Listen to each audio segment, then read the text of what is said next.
എല്ലാവർക്കും നമസ്കാരം. ഇന്നത്തെ പത്രങ്ങൾ എങ്ങനെയൊക്കെയാണ് വാർത്തകൾ കൊടുത്തിട്ടുള്ളത് എന്ന് നമുക്ക് നോക്കാം. ആദ്യമായിട്ട് മാതൃഭൂമി പത്രമാണ്. മാതൃഭൂമി പത്രത്തില് ആഴങ്ങളിലുണ്ട് അർജുന്റെ ലോറി എന്നുള്ള ഇന്നലെ ഏതാണ്ട് ഒരു വൈകുന്നേരത്തോടെ അർജുന്റെ ലോറി പുഴയിൽ തന്നെയാണ് പതിച്ചത് എന്ന് നമ്മൾ അറിയുന്നു. അതിനെക്കുറിച്ച് എല്ലാ പത്രങ്ങളും വിശദമായ വാർത്ത കൊടുത്തിട്ടുണ്ട്. ഇന്നാണ് നേവിയുടെ മുങ്ങൽ വിദഗ്ധര് ഇന്നലെ പ്രതികൂല കാലാവസ്ഥ കാരണം വൈകിട്ട് അല്ലെങ്കിൽ രാത്രി അതിനൊന്നും പറ്റിയില്ല. ഇന്ന് നേവിയുടെ മുങ്ങൽ വിദഗ്ധരെ ആ ലോറിയുടെ ആ എക്സാക്ട് ലൊക്കേഷനിലേക്ക് അവര് ആഴങ്ങളിലേക്ക് മുങ്ങുകയും ആ ലോറിക്കുള്ളിൽ അർജുൻ ഉണ്ടോ എന്ന് അതാണ് ആദ്യം തന്നെ നോക്കാൻ പോകുന്നത്. ആ ലോറിക്കുള്ളിൽ തന്നെയാണ് അർജുൻ ഉണ്ടോ എന്നുള്ളത്. കാരണം ഈ പറയുന്ന ലാൻഡ് സ്ലൈഡ് ഉണ്ടാവുമ്പോൾ അല്ലെങ്കിൽ ഈ മണ്ണ് കുത്തിയൊലിച്ച് വരുമ്പോൾ അല്ലെങ്കിൽ ഈ ഉരുൾപൊട്ടൽ ഉണ്ടാവുമ്പോൾ അർജുൻ ആ സമയം ലോറിക്കുള്ളിൽ ഉണ്ടായിരുന്നോ? അതല്ല, ലോറിക്കുള്ളിൽ ഉണ്ടായിരുന്നെങ്കിൽ തന്നെ ഈ പറയുന്ന മണ്ണും പാറയും എല്ലാം കുത്തിയൊലിച്ച് വരുമ്പോൾ അതിന്റെ ആഘാതത്തിൽ ഈ ലോറിക്കുള്ളിൽ നിന്ന് തെറിച്ച് പുറത്തേക്ക് പോയോ? അതല്ലെങ്കിൽ ആ സമയത്ത് അർജുൻ ആ ചായക്കടയിലേക്ക്, റോഡിനപ്പുറത്തുള്ള ചായക്കടയിലേക്ക് ചായ കുടിക്കാൻ പോയതായിരുന്നോ? തുടങ്ങിയ കാര്യങ്ങളൊക്കെ നമ്മൾ അറിയണമെങ്കിൽ, അർജുന്റെ ബോഡി കിട്ടണമെങ്കിൽ നമുക്ക് ആ മുങ്ങൽ വിദഗ്ധർ ആദ്യമായി സ്കൂബ ഡൈവേഴ്സ് ഈ ലോറിക്കുള്ളിലേക്ക് അല്ലെങ്കിൽ ലോറിയുടെ പരിശോധന, ആ ചളിയിൽ ആൾ കിടക്കുന്ന ലോറി പരിശോധിച്ചാൽ മാത്രമേ മനസ്സിലാവുള്ളൂ. ഏതായാലും ഇന്ന് വൈകിട്ടാവുമ്പോഴത്തേക്ക് അതിനെ പറ്റിയുള്ള കൂടുതൽ വിവരങ്ങൾ ലഭ്യമാവുന്നതാണ് പ്രതീക്ഷ. ഏതായാലും മാതൃഭൂമി കൊടുത്തിരിക്കുന്നു ആഴങ്ങളിലുണ്ട് അർജുന്റെ ലോറി എന്നുള്ളതാണ്. ഇതിൽ പറയുന്നത് 9 നാളത്തെ കാത്തിരിപ്പിനൊടുവിൽ പ്രതീക്ഷ നൽകി അർജുന്റെ ലോറി കണ്ടെത്തി. ഷിരൂരിൽ കരയിൽ നിന്ന് 20 മീറ്റർ അകലെയായി മണ്ണിടിഞ്ഞ് രൂപപ്പെട്ട തുരുത്തിനിടയിൽ ലോറിയുണ്ടെന്ന് കർണാടക റവന്യൂ മന്ത്രി കൃഷ്ണ ബൈരഗൌഡ അറിയിച്ചു. നാവികസേനയുടെ സോണാർ ഉപയോഗിച്ച് നടത്തിയ പരിശോധനയിലാണ് 15 മീറ്റർ താഴ്ചയിൽ ട്രക്ക് കണ്ടെത്തിയത് എന്ന വാർത്തയാണ് മാതൃഭൂമി ടോപ്പ് ബാറായി കൊടുത്തിരിക്കുന്നത്. അത് കഴിഞ്ഞ് മാതൃഭൂമിയുടെ മെയിൻ സ്റ്റോറി എന്ന് പറയുന്നത് കെട്ടിട നിർമ്മാണ പെർമിറ്റിൽ തിരുത്തി സർക്കാർ. അതായത് CPM തിരുത്തൽ തുടങ്ങിയിരിക്കുന്നു. ആ തിരുത്തൽ തുടങ്ങിയതിന്റെ എനിക്ക് തോന്നുന്നു ഈ തിരുത്തലിന്റെ ഏറ്റവും ഫലപ്രദമായ ആദ്യത്തെ നടപടിയാണ് ഇത്. കാരണം പണ്ട് പല പ്രാവശ്യം പറഞ്ഞതാണ് ഈ പറയുന്ന കെട്ടിട നിർമ്മാണ പെർമിറ്റും അല്ലെങ്കിൽ പെർമിറ്റ് ഫീസും കെട്ടിട നിർമ്മാണ അപേക്ഷാ ഫീസും ഒക്കെ ഒരു 10-12 ഇരട്ടി ആയി വർദ്ധിപ്പിച്ച നടപടി ജനവിരുദ്ധമാണ് എന്ന് പലകുറി പറഞ്ഞിട്ടും സർക്കാർ മനസ്സിലാക്കിയിരുന്നില്ല. ഒടുവിൽ അടി കിട്ടിയപ്പോഴാണ്, തിരഞ്ഞെടുപ്പിൽ വൻ തോൽവി ഏറ്റുവാങ്ങിയപ്പോഴാണ് അവർക്ക് മനസ്സിലായത്, നേരം വെളുത്തത് എന്ന് നമുക്ക് നാടൻ ഭാഷയിൽ പറയാം. അതിന്റെ ആദ്യത്തെ തിരുത്തൽ, അതായത് തിരഞ്ഞെടുപ്പ് തിരിച്ചടി പാഠമായി കെട്ടിട നിർമ്മാണ പെർമിറ്റിൽ തിരുത്തി സർക്കാർ. പെർമിറ്റ് ഫീസ് പകുതിയിലേറെ കുറച്ചു. മാത്രമല്ല മുൻകാല പ്രാബല്യത്തിലൂടെയാണ് കുറച്ചത്. നേരത്തെ ഈ വൻ ഫീസ് അടച്ചിരുന്ന ആൾക്കാർക്കൊക്കെ അത് ഓൺലൈനായിട്ട് അത് തിരിച്ചു കൊടുക്കും, അവരുടെ ബാങ്ക് അക്കൗണ്ടിലേക്ക് എത്തുമെന്നാണ് മന്ത്രി ഇത് സംബന്ധിച്ച്, രാജേഷ് കഴിഞ്ഞ ദിവസം ഇത് സംബന്ധിച്ച് പറഞ്ഞത്. ഒരു മനസാക്ഷി കുത്തുമില്ലാതെ, കാരണം ഇതൊക്കെ ചെയ്തു പോയ തെറ്റുകൾ അവസാനം ഒരു ഖേദം പ്രകടിപ്പിക്കുക പോലും ചെയ്യാതെ എന്നിട്ട് പറയുന്നത് ഇതൊന്നും സംസ്ഥാന സർക്കാരിന് വേണ്ടിയിട്ടല്ലായിരുന്നു, ഇതൊക്കെ നമുക്ക് വേണ്ടിയിട്ടാണല്ലോ, ഇതൊക്കെ തദ്ദേശ സ്ഥാപനങ്ങൾക്ക് വേണ്ടിയിട്ടായിരുന്നു എന്ന മട്ടിലുള്ള മറുപടിയൊക്കെയാണ് പറയുന്നത്. എന്ന് പറഞ്ഞാൽ ഇപ്പോഴും ഇവരുടെ മനസ്സ് ഇപ്പോഴും ക്ലിയർ ആയിട്ടില്ല. എന്ന് പറഞ്ഞാൽ താൽക്കാലികമായ ഓട്ടയടക്കലിന്റെ ഭാഗമായിട്ടാണ് ഇത്തരത്തിലുള്ള നടപടികളൊക്കെ ഉണ്ടാകുന്നത്. എന്തായാലും ഇത്തരത്തിലുള്ള നടപടികൾ ജനങ്ങളെ സംബന്ധിച്ചിടത്തോളം, നമ്മളെ സംബന്ധിച്ചിടത്തോളം ആശ്വാസകരമാണ് എന്ന് മാത്രം പറയട്ടെ. പിന്നീട് മാതൃഭൂമിയുടെ ഒരു സ്റ്റോറിയാണ് പ്രായത്തിലെ തെറ്റിന് തടവിൽ കഴിഞ്ഞത് 14 വർഷം. ഒരു ബോക്സ് സ്റ്റോറിയാണ്. പ്രായത്തിലെ തെറ്റിന് തടവിൽ കഴിഞ്ഞത് 14 വർഷം. ഒരു കൊലപാതക കേസിലെ അച്ഛനും അമ്മയും പ്രതികളായ കൊലപാതക കേസിലെ 2 മക്കളെ കൂടി പ്രതികളാക്കിയിരുന്നു. ഈ 2 മക്കൾക്ക് അവർക്ക് 18 വയസ്സ് പൂർത്തിയായിരുന്നില്ല. 18 താഴെ 16-17 വയസ്സുള്ള 2 ആൺകുട്ടികളെ കൂടി ഈ കൊലപാതക കുറ്റത്തിന്റെ പേരിൽ ജീവപര്യന്തം ശിക്ഷയ്ക്ക് വിധിച്ചു. ഇപ്പൊ 14 വർഷം 2010 കേട്ടോ. ഇപ്പൊ 2024 അവസാനം ഇവർക്ക് പുറത്തേക്കുള്ള വഴിയൊരുങ്ങുന്നതാണ്. യഥാർത്ഥത്തിൽ 18 വയസ്സ് പൂർത്തിയാകാതിരുന്നെങ്കിൽ ഇത്തരത്തിലുള്ള ശിക്ഷകൾക്കൊക്കെ പരമാവധി 3 വർഷം മാത്രമാണ് തടവ് ശിക്ഷ നൽകേണ്ടിയിരുന്നത്. പക്ഷെ അത് പോലീസ് റിപ്പോർട്ടിൽ ഇവർക്ക് 18 വയസ്സ് കഴിഞ്ഞു എന്നുള്ള രേഖപ്പെടുത്തൽ. എത്രത്തോളം ഈ സ്റ്റോറിക്ക് ഒരു വിശ്വാസം എനിക്ക് മനസ്സിലാകുന്നില്ല. കാരണം സ്കൂൾ സർട്ടിഫിക്കറ്റ് നോക്കിയാലോ അല്ലെങ്കിൽ അത് മതി, സ്കൂൾ സർട്ടിഫിക്കറ്റ് നോക്കിയാൽ തന്നെ ഈ 2 പേർക്ക് അന്ന് പ്രായപൂർത്തിയായിരുന്നില്ല എന്ന് മനസ്സിലാക്കാവുന്നതേ ഉള്ളൂ. പക്ഷെ ഇത് പറയുന്നത് അന്ന് അങ്ങനെ ആരും ശ്രദ്ധിച്ചില്ല. ഇപ്പോഴാണ് ഈ ഒരു നിയമ വഴി ഒരുങ്ങുന്നത് എന്ന് പറയുന്നു. തുടർന്ന് കൊലപാതകം നടന്ന സമയത്ത് മഹേഷിനും രാജേഷിനും പ്രായപൂർത്തിയായിരുന്നില്ല എന്ന് കാണിച്ച് ജില്ലാ legal service authority secretary S Shamnath ഇടപെട്ട് ഹൈക്കോടതിയിൽ പുനഃപരിശോധനാ ഹർജി നൽകി. അങ്ങനെയാണ് പ്രായം അന്വേഷിക്കാനും കേസ് പുനഃപരിശോധിക്കാനും ഹൈക്കോടതി നിർദ്ദേശിച്ചതത്രേ. പഠിച്ച സ്കൂളിലെ പ്രഥമ അധ്യാപകൻ രജിസ്റ്ററുമായി എത്തി മൈനർ ആയിരുന്നു എന്ന് തെളിഞ്ഞു. അങ്ങനെയാണ് ഒരു സോഫ്റ്റ് സ്റ്റോറി മാതൃഭൂമിയുടെ ഇടതുഭാഗത്തുള്ള 2 കോളത്തിൽ കൊടുത്തിരിക്കുന്നത്.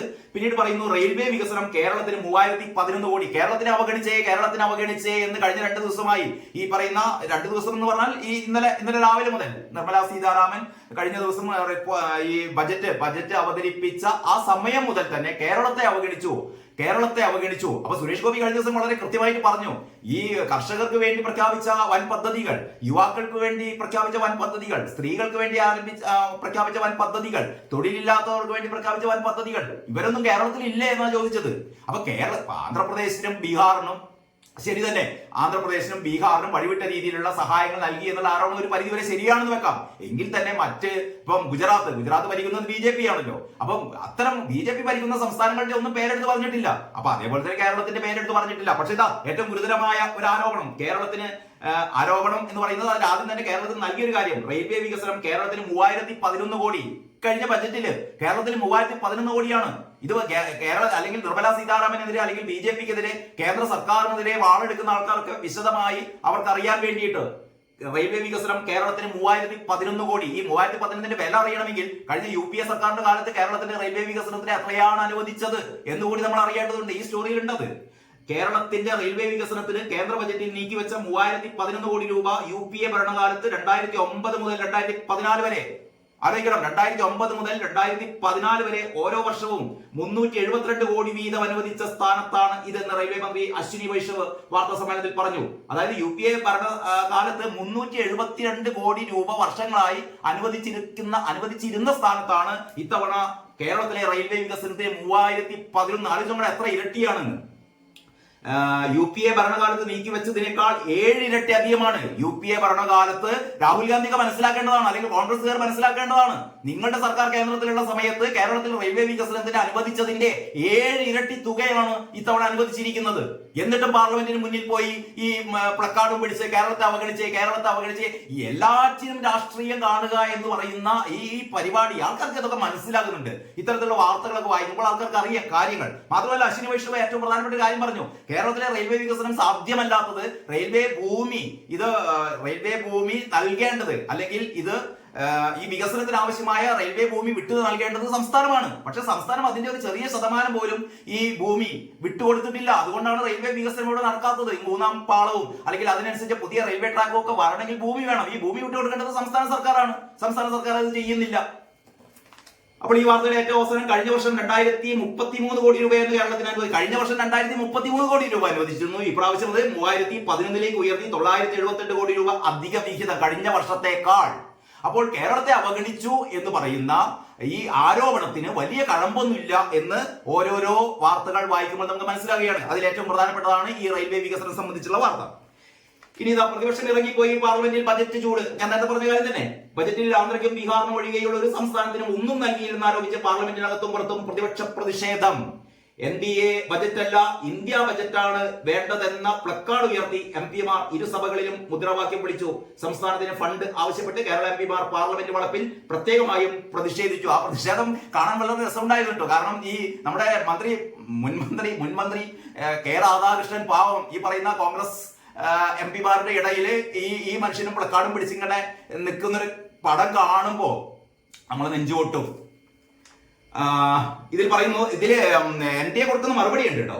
അതായത് പ്രതിപക്ഷ നിലപാടിനെ ധനമന്ത്രി രൂക്ഷമായി വിമർശിച്ചു. നിർമ്മലാ സീതാരാമൻ നല്ല രീതിയിലുള്ള മറുപടി കൊടുക്കുന്ന ആളാണ്, അറിയാലോ നിങ്ങൾക്ക്. നിർമ്മലാ സീതാരാമൻ പറയുന്നത് എന്താണെന്നറിയോ?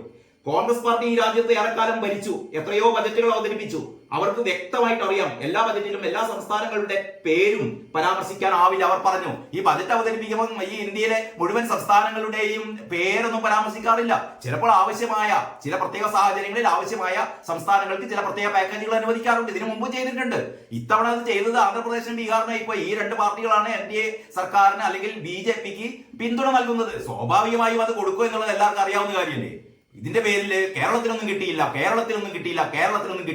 എയിംസിന്റെ കാര്യം പറയേണ്ടെന്ന് കഴിഞ്ഞത് സുരേഷ് ഗോപി പറഞ്ഞു. എയിംസ് വന്നിരിക്കുമെന്നാണ് പറഞ്ഞത്. സുരേഷ് ഗോപി പറഞ്ഞത് എയിംസ് വന്നിരിക്കും, അത് ബജറ്റിൽ പറയണമെന്നില്ല. അത് K. സുരേന്ദ്രൻ പറഞ്ഞു. എയിംസിന്റെ കാര്യം ബജറ്റിൽ പറയണമെന്നൊന്നുമില്ല.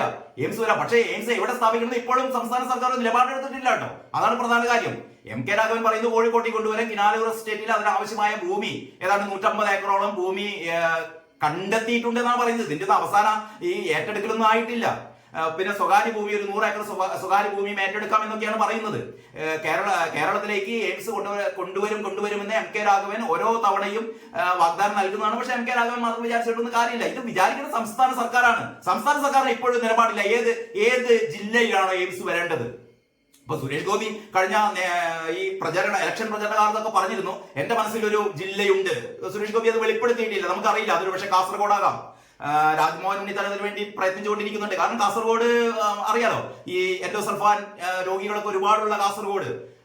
അപ്പൊ കാസർഗോഡാണ് ഈ പറയുന്ന എയിംസ് വരേണ്ടത് എന്ന് രാജ്മോഹൻ ഉണ്ണിത്താൻ പറയുന്നു. സുരേഷ് ഗോപിയുടെ മനസ്സിൽ എന്താണെന്ന് അറിയില്ല. പക്ഷേ BJPയുടെ ഒക്കെ മനസ്സിൽ അല്ലെങ്കിൽ സുരേഷ് ഗോപിയുടെ ഒക്കെ മനസ്സിൽ ഏത് ജില്ലയിലാണ് എയിംസ് വരേണ്ടത് എന്നുള്ളതിനെ പറ്റിയിട്ടൊരു ധാരണയൊക്കെ ഉണ്ടാകാം. പക്ഷേ ഇതിന് ആദ്യമായി സംസ്ഥാന സർക്കാരാണ് തീരുമാനിക്കേണ്ടത്. കോഴിക്കോട് വേണോ, കോട്ടയത്ത് വേണോ, തിരുവനന്തപുരത്ത് വേണോ, എറണാകുളത്ത് വേണോ, അതല്ല കാസർഗോഡ് വേണോ എന്ന് തീരുമാനിക്കേണ്ടത്, അല്ലെങ്കിൽ വയനാട് വേണോ എന്ന് തീരുമാനിക്കേണ്ടത് സംസ്ഥാന സർക്കാരാണ്. തീരുമാനിച്ച മാത്രം പോലെ തീരുമാനിച്ചതിനാവശ്യമായ ഭൂമി അക്വയർ ചെയ്ത് കൊടുക്കുകയും വേണം. ഇങ്ങനെയൊക്കെയാണ് കാരണം. അതല്ലാതെ വെറുതെ ഈ ആരോപണങ്ങൾ ഉന്നയിക്കുക എന്ന് പറയുന്ന ഒരു രീതിയാണ് വരുന്നത്. അപ്പൊ പാർലമെന്റിൽ ഏതായാലും ഇത്തരത്തിൽപ്പെട്ട ഒരു പ്രതിഷേധ പ്രകടനം അരങ്ങേറി. പിന്നെ പറയുന്നത് മിഷൻ ഷവർമ എന്ന് പറയുന്ന ഒരു വാർത്ത കൂടി കൊടുത്തിട്ടുണ്ട്. അതായത് കുറെ കാലങ്ങളായി നമ്മൾ കേൾക്കുന്നു ഈ ഷവർമ കഴിച്ചിട്ട്, അല്ലെങ്കിൽ പഴകിയ ഷവർമ പഴകാൻ ഒരുപാട് ദിവസങ്ങളൊന്നും വേണ്ട. ഒരു 24 മണിക്കൂറിന് ശേഷമൊക്കെ ഷവർമ കഴിക്കുന്നത്, പ്രത്യേകിച്ച് മയോണീസ് ഒക്കെ കഴിക്കുന്നത് ഗുരുതരമായ ആരോഗ്യ പ്രശ്നങ്ങൾ ഉണ്ടാക്കും. അതുപോലെ തന്നെ 2-3 ആൾക്കാരൊക്കെ മരണപ്പെട്ട വാർത്തകൾ നമ്മൾ കേട്ടതാണ്. അപ്പോൾ ഈ ഷവർമ ഉൽപ്പാദിപ്പിക്കുന്ന അല്ലെങ്കിൽ ഷവർമ തയ്യാറാക്കുന്ന റെസ്റ്റോറന്റുകളൊക്കെ പ്രത്യേക അവരുടെ വിവരങ്ങൾ ആരോഗ്യവകുപ്പിനെ അറിയിക്കണം, അല്ലെങ്കിൽ ആരോഗ്യവകുപ്പ് നിഷ്കർഷിക്കുന്ന ചില പ്രത്യേക കാര്യങ്ങളൊക്കെ ചെയ്യണം എന്നൊക്കെ കഴിഞ്ഞ ഏതാനും മാസങ്ങൾക്ക് മുമ്പൊക്കെ ഇത്തരത്തിലുള്ളൊരു മരണം നടന്നു കഴിഞ്ഞു. അങ്ങനെയാണ് മരണം നടന്നു കഴിയുമ്പോഴാണ് നമ്മൾ ഈ പറയുന്ന നിയമങ്ങളെ കുറിച്ചൊക്കെ ബോധവാന്മാരാകുക. അപ്പോൾ ഈ വീണ ജോർജിന്റെ നേതൃത്വത്തിൽ ഇത്തരത്തിലുള്ള കാര്യങ്ങളൊക്കെ പറഞ്ഞിരുന്നു. ഈ ഷവർമ തയ്യാറാക്കുന്ന ഈ ഹോട്ടലുകളൊക്കെ പ്രത്യേക അതിനുള്ള ലൈസൻസ് വേണം. അത്തരം ലൈസൻസ് ഉള്ളവർക്ക് മാത്രമേ തയ്യാറാക്കാൻ പറ്റുകയുള്ളൂ. അതിന്റെ മുകളിൽ ഈ പാക്കറ്റിന് പാഴ്സൽ കൊടുക്കുകയാണെങ്കിൽ അതിന്റെ മുകളിൽ ഏത് സമയത്താണ് തയ്യാറാക്കിയതെന്ന് വേണം, തുടങ്ങി ഒരുപാട് കാര്യങ്ങൾ പറഞ്ഞിരുന്നു. പക്ഷെ അതൊന്നും നടപ്പിലാക്കിയില്ല. ഇപ്പോഴിതാ വീണ്ടും പറയുന്നു ജാഗ്രതയോടെ ഷവർമ സ്ക്വാഡ്. ഇടയ്ക്കിടയ്ക്ക് ഇങ്ങനെ ജാഗ്രത ഇടക്ക് പൊട്ടി മുളയ്ക്കുന്നതാണ് ജാഗ്രത. അങ്ങനെ ഏതാണ്ട് 53 ഷവർമ തയ്യാറാക്കുന്ന സ്ഥാപനങ്ങളെ പൂട്ടിച്ചു എന്നൊക്കെയാണ് പറയുന്നത്. പൂട്ടിച്ചു കഴിഞ്ഞാൽ അടുത്ത ആഴ്ച വീണ്ടും തുറക്കും, അത്രയേ ഉള്ളൂ. ഇതൊക്കെയാണ് നമ്മുടെ ആരോഗ്യവകുപ്പിൽ നടന്നുകൊണ്ടിരിക്കുന്ന നടപടിക്രമങ്ങൾ എന്ന് പറയുന്നു. നേപ്പാളിൽ ചെറു വിമാനം തകർന്ന് 18 മരണം എന്ന് പറയുന്ന ഒരു ദുരന്ത വാർത്ത കൂടിയുണ്ട്. ഇന്ന് ലോക മുങ്ങിമരണ നിവാരണ ദിനമാണ്. എടുത്തു ചാടരുത്, മരണക്കയമാകാം മുന്നിൽ എന്ന് പറയുന്ന ഒരു ബോക്സ് സ്റ്റോറി കൂടി താഴെ കൊടുത്തിട്ടുണ്ട്. പെട്ടെന്ന് പരസ്യം എന്നാണ് നമുക്ക് തോന്നുന്നത്. ഇങ്ങനെയൊന്നും സാധാരണ നമ്മുടെ ഒരു നല്ല ലേഔട്ട് അനുസരിച്ച് പത്രത്തിൽ ഒരു പരസ്യം കൊടുക്കുന്ന പോലെയാണ്, കൊടുക്കരുത് എന്നുണ്ട്, പക്ഷെ പരസ്യം കൊടുക്കുന്ന പോലെയാണ് ഈ വാർത്ത കൊടുത്തത്. ഇതാണ് പതിവ് പോലെ മാതൃഭൂമി ഒരുപാട് വാർത്തകൾ, ഇനി പറയാത്ത ഹേമ കമ്മിറ്റി റിപ്പോർട്ട് കോടതി തടഞ്ഞു എന്ന് പറയുന്ന ഏറ്റവും സുപ്രധാന വാർത്തയുണ്ട് കേട്ടോ. ഹേമ കമ്മിറ്റി റിപ്പോർട്ടിൽ ഒരുപാട് പേരുടെ മൊഴികളുണ്ട്. മലയാള ചലച്ചിത്ര രംഗത്ത് നടമാടിക്കൊണ്ടിരിക്കുന്ന സ്ത്രീവിരുദ്ധ നടപടികളെ കുറിച്ചുള്ള ഒരുപാട് വെളിപ്പെടുത്തലുകൾ അതിലുണ്ട്. പക്ഷേ അത് പുറത്തു വരരുത് എന്ന് ആഗ്രഹിക്കുന്ന ഒരുപാട് ആൾക്കാർ ഇവിടെയുണ്ട്. മൊഴി നൽകിയ ആളൊന്നുമില്ല, വേറൊരു നിർമ്മാതാവാണ് പോയി കണ്ട് എന്ത് ചെയ്തത്, ഹൈക്കോടതിയിൽ പോയി കണ്ട് സ്റ്റേ വാങ്ങിച്ചിരിക്കുന്നത്. അതുകൊണ്ട് ഈ റിപ്പോർട്ട് തൽക്കാലം പുറത്തു വന്നിട്ടില്ല. അപ്പൊ ഇങ്ങനെയൊക്കെയാണ് ഒന്നാം പേജിലെ പ്രധാനപ്പെട്ട വാർത്തകൾ എന്ന് പറയുന്നത്. മാതൃഭൂമിയുടെ ഉള്ളിലെ പേജിലേക്ക് പെട്ടെന്നൊന്ന് പോയി കഴിഞ്ഞാൽ, നാടിന്റെ കരുതൽ തണലിൽ അർജുന്റെ വീട്ടിലേക്ക് ജനപ്രവാഹം. ഇപ്പോഴും ആ കുടുംബത്തെ ആശ്വസിപ്പിക്കാൻ വേണ്ടി ആളുകൾ എത്തുന്നു എന്ന് പറയുന്ന ഒരു വാർത്തയാണ്. ഈ രാമകഥാമൃതത്തില് ഇത്തവണ മാതൃഭൂമിയിൽ എഴുതിയത് പ്രഭാപിള്ളയും കലാമണ്ഡലം ശിവൻ നമ്പൂതിരിയുമാണ്. എന്റെ ഇഷ്ട കഥാപാത്രം വീരനായകനായ രാവണൻ. അഹല്യാമോക്ഷത്തെ കുറിച്ചാണ് പ്രഭാപിള്ള എഴുതിയിരിക്കുന്നത്. പിന്നീട് മാതൃഭൂമിയുടെ ഉള്ളിലെ പേജിലേക്ക് പോയാൽ എഡിറ്റോറിയൽ എന്താണെന്ന് നോക്കാം. എഡിറ്റോറിയൽ ഇതാ, ചെമ്മീനിൽ വേണം നയതന്ത്രം എന്നുള്ളതാണ്. കാരണം അമേരിക്കയിലേക്കുള്ള ചെമ്മീൻ കയറ്റുമതി അത് നിർത്തലാക്കിയിരിക്കുകയാണ്. കാരണം ചില ആരോഗ്യപരമായ കാര്യങ്ങൾ, അല്ലെങ്കിൽ അതിലുള്ള ചില മുള്ളുകൾ അതിനകത്തുണ്ട്, ചില ജീവികളുടെ മുള്ളുകളുണ്ട്, പിന്നെ ഈ കടലാമകളെ സംരക്ഷിക്കുന്നില്ല തുടങ്ങിയ കാര്യങ്ങളൊക്കെ പറഞ്ഞിട്ട് ചില നയതന്ത്രപരമായ കാരണങ്ങളാലാണ് ചെമ്മീൻ കയറ്റുമതി നിരോധിക്കപ്പെട്ടത്. അതുകൊണ്ട് ചെമ്മീൻ കൃഷി നടത്തുന്ന, അല്ലെങ്കിൽ ചെമ്മീൻ വിൽപ്പന നടത്തുന്ന, അല്ലെങ്കിൽ കയറ്റുമതി ചെയ്യുന്ന വിഭാഗങ്ങളെ സംബന്ധിച്ചിടത്തോളം വലിയൊരു തിരിച്ചടി തന്നെയാണ്. അതിനെ സംബന്ധിച്ചാണ് മാതൃഭൂമിയുടെ ഈ മുഖപ്രസംഗം. പുരോഗമന സമീപനമില്ലാത്ത കാഴ്ചപ്പാടുകൾ എന്ന് പറയുന്ന ഈ നമ്മുടെ ബജറ്റിനെ കുറിച്ചുള്ള ഒരു വിലയിരുത്തലുണ്ട്. പുരോഗമന സമീപനമില്ലാത്ത കാഴ്ചപ്പാടുകൾ. ഇത് തയ്യാറാക്കിയത് Gulati institute of finance and ടാക്സേഷനിലെ അസിസ്റ്റന്റ് പ്രൊഫസർമാരാണ് സുമലതയും നിർമ്മൽ റോയും. അതേ സ്ഥാപനത്തിലെ വിസിറ്റിംഗ് ഫാക്കൽറ്റിയാണ് അനിതകുമാരി. ഈ 3 പേര് തയ്യാറാക്കിയ ബജറ്റിനെ കുറിച്ചുള്ള ഒരു കാഴ്ചപ്പാടാണ് ടോപ്പിൽ തന്നെ കൊടുത്തിരിക്കുന്നത്. മറ്റൊന്ന് ശശി തരൂർ എഴുതിയ സങ്കുചിത രാഷ്ട്രീയത്തിന്റെ ശേഷിപ്പുകൾ എന്ന ഒരു ശശി തരൂർ ഒരുപാട് വിമർശനങ്ങളൊക്കെ കഴിഞ്ഞ ദിവസം ഏറ്റുവാങ്ങിയ വ്യക്തിയായിരുന്നു കേട്ടോ. ആമയിഴഞ്ചാൻ തോടിൽ ഒരു മനുഷ്യൻ ജോയി മരണപ്പെട്ട അവസ്ഥയിൽ ശശി തരൂരിന് ആ ഭാഗത്തൊന്നും കണ്ടില്ല എന്നൊരുപാട് ആരോപണം വരുന്നത്. ശശി തരൂർ പറഞ്ഞ MP എന്നുള്ള രീതിയിൽ എനിക്ക് അവിടെ പോയിട്ട് പ്രത്യേകിച്ച് ഒന്നും ചെയ്യാനില്ല, ഞാൻ ഈ കാര്യം ട്വീറ്റ് ചെയ്തിരുന്നു എന്നൊക്കെയാണ് ശശി തരൂർ പറഞ്ഞിരുന്നത്. പക്ഷെ ശശി തരൂർ ഈ ലേഖനത്തിൽ പറയുന്നു, വികസനത്തോട് ഒരു പ്രതിബദ്ധതയും ഇല്ലാത്തവരുടെ കഴിവില്ലായ്മയുടെ വലിയ ഓർമ്മപ്പെടുത്തലാണ് ജോയിയുടെ അസ്വസ്ഥപ്പെടുത്തുന്ന അകാല മരണം എന്ന് പറഞ്ഞിട്ടാണ് ഈ ലേഖനം അവസാനിപ്പിച്ചിരിക്കുന്നത് കേട്ടോ. ഞാൻ ഒന്നുകൂടി വായിക്കാം. വികസനത്തോട് ഒരു പ്രതിജ്ഞാബദ്ധതയും ഇല്ലാത്തവരുടെ കഴിവില്ലായ്മയുടെ വലിയ ഓർമ്മപ്പെടുത്തലാണ് ജോയിയുടെ അസ്വാസ്ഥ്യപ്പെടുത്തുന്ന അകാല മരണം. 46 മണിക്കൂറാണ്. അതായത് ആ ഹൃദയമധ്യത്തിലുള്ള നഗരമധ്യത്തിലൂടെ ഒഴുകുന്ന ആമയിഴഞ്ചാൻ തോടിൽ വെറും 12 കിലോമീറ്റർ മാത്രം ദൈർഘ്യമുള്ള ആമയിഴഞ്ചാൻ തോടിലെ റെയിൽവേയുടെ ഭാഗത്തുള്ള ഏതാണ്ട് 117 മീറ്റർ എന്ന് പറയുന്ന ആ ഭാഗത്ത് മുങ്ങിത്തപ്പിയ ജോയ് എന്ന് പറയുന്ന ഒരു തൊഴിലാളിയെ 46 മണിക്കൂർ ശ്രമിച്ചിട്ടും കേരളത്തിലെ ജീവൻ രക്ഷാപ്രവർത്തകർക്ക് അല്ലെങ്കിൽ ഇവിടുത്തെ ദുരന്ത നിവാരണ സേനക്ക് അല്ലെങ്കിൽ ഇവിടുത്തെ രക്ഷാപ്രവർത്തകർക്ക് രക്ഷപ്പെടുത്താനായില്ല. 46 മണിക്കൂറിന് ശേഷമാണ് ആ പാവപ്പെട്ട മനുഷ്യന്റെ മൃതദേഹം പൊങ്ങുന്നത്. ഈ പറയുന്ന ആൾക്കാരാണ് ഉത്തര കർണാടകയിൽ ഈ അർജുന്റെ ബോഡി ഇതുവരെ കിട്ടിയില്ല, അല്ലെങ്കിൽ കർണാടക സർക്കാർ പരാജയമാണ്, കേരളത്തെ കണ്ടുപഠിക്കണം എന്ന് പറയുന്നത്. ഈ കേരളത്തെ കണ്ടുപഠിക്കുമ്പോൾ ആദ്യം നമ്മളെ ഓർമ്മയിൽ എത്തേണ്ടത് ഇതാണ്. 46 മണിക്കൂർ കഴിഞ്ഞിട്ടും ഒരു ജോയ് എന്ന് പറയുന്ന മനുഷ്യനെ, കർണാടകയിലെ സ്ഥിതിഗതികളൊക്കെ നമ്മൾ TV-യിലോ അല്ലെങ്കിൽ ഇത്തരത്തിലുള്ള സോഷ്യൽ മീഡിയ വീഡിയോകളിലൊക്കെ കണ്ടതാണ്. അവിടെ എന്ന് പറഞ്ഞാൽ ആൾക്കാർക്ക് നേവിയുടെ മുങ്ങിത്തപ്പൽ ആൾക്കാർക്ക് പോലും ആ ഗംഗാവാലി പുഴയിലേക്ക് ഇറങ്ങാൻ പറ്റുന്നില്ല എന്ന് പറഞ്ഞാൽ അത്രയും ഭീകരമായ ഒരു പ്രകൃതി ക്ഷോഭമാണ് അവിടെ ഉണ്ടായത്, അല്ലെങ്കിൽ അത്തരത്തിലുള്ള ഒരു ഉരുൾപൊട്ടലാണ് അവിടെ ഉണ്ടായത്. അതും ഈ ആമയിഴഞ്ചാൻ തോടും തമ്മിൽ ഈ ആനയും ഈ അണ്ണാറക്കണ്ണനും തമ്മിലുള്ള വ്യത്യാസമൊന്നുമില്ല, അതിനേക്കാൾ വലിയ വ്യത്യാസമാണ്. അങ്ങനെയുള്ള ഒരു ചെറിയ ഒരു അപകടം നടന്നപ്പോൾ, ഒരു ദുരന്തം നടന്നപ്പോൾ അതിൽപ്പെട്ട ഒരു തൊഴിലാളി രക്ഷിക്കാൻ നമുക്ക് 46 മണിക്കൂർ വേണ്ടി വന്നു. എന്നിട്ടാണ് ഈ കർണാടക സർക്കാർ ഒന്നും ചെയ്തില്ല. കർണാടക സർക്കാർ ഒരുപാട് അലംഭാവം അവരുടെ ഭാഗത്തു നിന്നുണ്ടായി, അതൊക്കെ ശരിയാണ്. ഞാൻ കഴിഞ്ഞ ദിവസം വീഡിയോയിൽ പറഞ്ഞിരുന്നു, അവിടെ അപകടത്തിൽപ്പെട്ടത് ഒരു VIP ആയിരിക്കേണ്ടിയിരുന്നു. അവിടെ അപകടത്തിൽപ്പെട്ടത് സിദ്ധരാമയ്യയോ അല്ലെങ്കിൽ പിണറായി വിജയനോ അല്ലെങ്കിൽ നരേന്ദ്രമോദിയോ ആയിരുന്നെങ്കിൽ ഇങ്ങനെ ആയിരിക്കില്ല സംവിധാനങ്ങൾ. ഇത് മൊത്തത്തിലുള്ള നമ്മുടെ ഒരു രീതിയാണ്. അതിന് കേരളം എന്നോ കർണാടകം എന്നോ ഒന്നും വ്യത്യാസമില്ല. ഇവിടെ സാധാരണക്കാരായ മനുഷ്യന്മാർക്ക് പുല്ലിന്റെ വിലയാണ്. അവിടെ ഇവിടെ ജോയി, അവിടെ അർജുൻ, അത്രയും വ്യത്യാസമുള്ളൂ. അപ്പൊ നമ്മൾ വലിയ ആൾക്കാർ, നമ്മൾ ഇതിലൊക്കെ ഈ രക്ഷാപ്രവർത്തനത്തിൽ നമ്മൾ മുൻപന്തിയിലുള്ള ആൾക്കാരൊന്നും മികവ് പറയേണ്ട ഒരു കാര്യവുമില്ല. കാരണം നമ്മൾ വെറുതെ തള്ളുകയാണ്. ഈ തള്ളിനൊക്കെ ഒരു ലിമിറ്റ് വേണം. നമുക്കറിയാലോ ഈ കവളപ്പാറ ദുരന്തത്തിൽ 59 പേരാണ് കവളപ്പാറ ദുരന്തത്തിനിരയായത്. അതിൽ 59-ൽ 48 പേരുടെ ബോഡി മാത്രമേ ഇപ്പോഴും കിട്ടിയിട്ടുള്ളൂ. 11 വർഷം 5 കഴിഞ്ഞു. 11 പേരുടെ ശരീരം, ബോഡി ഇതുവരെ കവളപ്പാറയിൽ നിന്ന് കണ്ടുകിട്ടിയില്ല. എന്നിട്ടാണ് കേരളം പറയുന്നത് കേരളത്തിലെ രക്ഷാപ്രവർത്തനം എന്ന് പറഞ്ഞാൽ ലോകത്തിലെ ഏറ്റവും വലിയ രക്ഷാപ്രവർത്തനമാണെന്ന്. ഒരു എളുപ്പമില്ലാതെ കവളപ്പാറയിലെ ഈ കവളപ്പാറ ദുരന്തവും നമ്മുടെ ഈ പറയുന്ന ഗംഗാവാലിക്ക് സമീപത്തുള്ള ഈ ദുരന്തം തമ്മിൽ തട്ടിച്ചു നോക്കുമ്പോൾ ഇതിന്റെ അത്രയൊന്നും ഇതിൽ 59 പേര് അകപ്പെട്ടു എന്ന് പറയുന്ന ഒരു ഭീകരമായ എന്താ പറയുക, ഒരു അവസ്ഥ അവിടെ ഉണ്ടായിരുന്നു. പക്ഷേ ഇവിടെ ഉണ്ടായിരുന്ന അല്ലെങ്കിൽ ഇവിടെ ഏത് സമയത്തും വീണ്ടും ഇതേപോലുള്ള ഒരു ലാൻഡ് സ്ലൈഡ് ഉണ്ടാവാനുള്ള സാധ്യത, നദിയിലെ ഒഴുക്ക്, മഴ, ഇത്തരത്തിലുള്ള വൈഷമ്യങ്ങൾ ഇതുമായി കമ്പയർ ചെയ്യുമ്പോൾ കവളപ്പാറയിൽ ഇത്രമാത്രം ഒന്നും ഉണ്ടായിരുന്നില്ല. പക്ഷെ അവിടെ ഏതാണ്ട് 20-22 ദിവസമാണ് അവിടെ രക്ഷാപ്രവർത്തനം നടത്തിയത് കേട്ടോ. 22 ദിവസം രക്ഷാപ്രവർത്തനം നടത്തിയിട്ടും 11 പേരുടെ ബോഡി ഇപ്പോഴും വർഷങ്ങൾക്ക് ശേഷവും കണ്ടെത്താനായിരുന്നില്ല. അപ്പൊ എന്ന് പറഞ്ഞാൽ ഇവിടെ ഈ ദുരന്ത നിവാരണ സേന അല്ലെങ്കിൽ ദുരന്ത നിവാരണ ദൗത്യം എന്നൊക്കെ പറയുന്നത് കേരളത്തെ സംബന്ധിച്ചിടത്തോളം, കർണാടകയെ സംബന്ധിച്ചിടത്തോളം, ഞാൻ ഒരു സംസ്ഥാനത്തെ കുറ്റപ്പെടുത്തുകയോ ഒരു സംസ്ഥാനം മികവ് എന്ന് പറയുകയല്ല. ഇത് പൊതുവെ ഇത്തരത്തിലുള്ള പ്രകൃതിക്ഷോഭങ്ങൾ ഉണ്ടാകുമ്പോൾ ഇതിനെ നേരിടാനുള്ള ഒരു രീതി നമ്മുടെ സിസ്റ്റത്തിനില്ല. അവിടെയാണ് ഈ സിസ്റ്റം ഉണർന്ന് പ്രവർത്തിക്കണമെങ്കിൽ ഇതിൽ അകപ്പെട്ടിരിക്കുന്നത് VVIP-കളായിരിക്കണം. സാധാരണ മനുഷ്യർക്ക് എന്ത് അപകടം ഉണ്ടായെങ്കിലും കവളപ്പാറയിൽ പാവപ്പെട്ട മനുഷ്യർ, അതേപോലെയാണ് ഒരു പാവപ്പെട്ട മനുഷ്യനാണ് ഇപ്പോഴും ആ ലോറിക്കുള്ളിൽ ഉണ്ടോ ഇല്ലയോ എന്ന് നമുക്കറിയില്ല. ഏതാനും മണിക്കൂറുകൾ കൂടി കഴിഞ്ഞാൽ നമുക്ക് അറിയാമായിരുന്നിരിക്കാം. അല്ലെങ്കിൽ ഈ പറയുന്ന ദുരന്തമുണ്ടായപ്പോൾ മറ്റ് പലരുടെയും മൃതദേഹങ്ങൾ കണ്ടെത്തിയത് ഇവിടെ നിന്ന് 10-14 കിലോമീറ്റർ അകലെയാണ് നദിയിൽ നിന്ന്. ഒരു സ്ത്രീയുടെ മൃതദേഹം കഴിഞ്ഞ ദിവസമാണ് കണ്ടെത്തിയത് 14ഓളം കിലോമീറ്റർ അകലെ നിന്ന്. അപ്പൊ അത്തരത്തിലുള്ള പ്രകൃതിക്ഷോഭങ്ങൾ ഉണ്ടാകുമ്പോൾ നമ്മൾ മികവുറ്റവരാണ്, മറ്റുള്ളവരെല്ലാം. അവിടെ കോൺഗ്രസ് സിദ്ധരാമയ്യ ഭരിക്കുന്നത് സിദ്ധരാമയ്യ കോൺഗ്രസ്സുകാരനായതുകൊണ്ട് അവിടെ എല്ലാം തലതിരിഞ്ഞ രീതിയിലാണ്. നമ്മളെല്ലാം ഭയങ്കര CPM ഭരിക്കുന്നതുകൊണ്ട്, പിണറായി ഭരിക്കുന്ന നാടായതുകൊണ്ട് ഇവിടെ എല്ലാം കെങ്കേമം എന്ന് പറയുന്ന ഒരു നറേഷനും കൊണ്ട് ആരും വരണ്ട. അത്ര മാത്രമേ ഞാൻ പറയുന്നുള്ളൂ. അപ്പൊ ഇങ്ങനെയാണ്.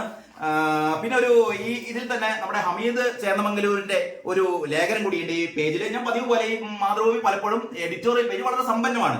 ക്യാമ്പസിന് വേണ്ടത് ദൈക്ഷണിക ധീരരെ എന്ന് പറയുന്ന ഏറ്റവും പ്രസക്തമായ ചില കാര്യങ്ങൾ ഹമീദ് ചേന്നമംഗലൂരും മാതൃഭൂമിയിൽ എഴുതിയിരിക്കുന്നു. അതായത് നമ്മുടെ ക്യാമ്പസ് രാഷ്ട്രീയം വേണ്ട, കലാലയ രാഷ്ട്രീയം വേണ്ട.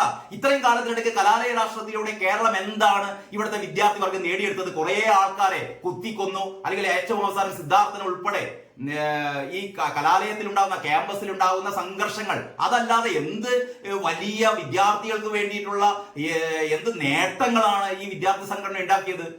എനിക്ക് മനസ്സിലാകുന്നില്ല.